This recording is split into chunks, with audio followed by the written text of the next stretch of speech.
Hi friends, welcome to my channel. Gagan దగ్గరికి cherry వచ్చి నీకొక బ్యాడ్ న్యూస్ అన్నయ్య అని చెప్తూ ఉంటాడు. తెలిసిందిరా, రాగానే అమ్మ చెప్పింది పెళ్ళి జరిగే వరకు కూడా నేను భూమిని కలవకూడదు, అంతే కదా అని సాడ్గా అంటుంటాడు గగన్. ఇది అంతకన్నా పెద్ద బ్యాడ్ న్యూస్ అన్నయ్య అని అంటుంటాడు చెర్రీ. ఏంట్రా అని టెన్షన్ పడుతూనే అడుగుతుంటాడు గగన్. పెళ్ళి ఆపేద్దామని మామయ్య చెప్పారన్నయ్య అని అనగానే షాక్ అవుతాడు గగన్. ఎందుకురా అని అంటూ ఉండగా, నువ్వు భూమిని కొట్టబోయావంట కదా, ఆ విషయం మామయ్యకి తెలిసి పెళ్ళి ఆపేద్దామని అన్నాడు అని అంటూ ఉంటాడు చెర్రీ. భూమి ఏమంది అని గగన్ భయంగా అడుగుతుండగా, సరే నాన్న ఓకే అంది అని అనేస్తాడు చెర్రీ.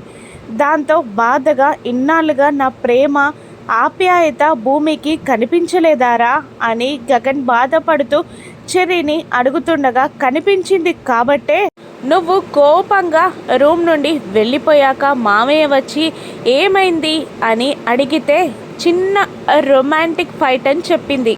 అలా కాకుండా భూమి నిజం చెప్పుంటే ఈ పెళ్ళి నిజంగానే ఆగిపోయేది.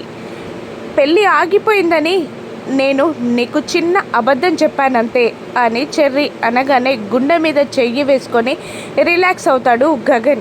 భూమి పాపం అన్నయ్య, మా నాన్న చేతుల మీదుగా పెళ్ళి జరగాలి, పెళ్ళి పత్రికలో మా నాన్న పేరుండాలి అన్న మాటకే కొట్టేస్తావా అన్నయ్య నువ్వు భూమిని అని అడుగుతుంటాడు చెర్రీ.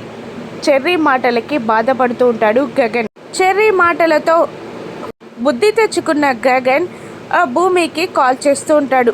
గగన్ ప్రవర్తనని గుర్తు తెచ్చుకున్న భూమి బాధగా సోఫాలో కూర్చొని ఏడుస్తూ ఉంటుంది. ఇక గగన్ కాల్ని భూమి లిఫ్ట్ చేస్తుందా లేదంటే ముప్పు తిప్పలు పెడుతుందా? రాను ఎపిసోడ్స్లో చూద్దాం. Thank you for watching.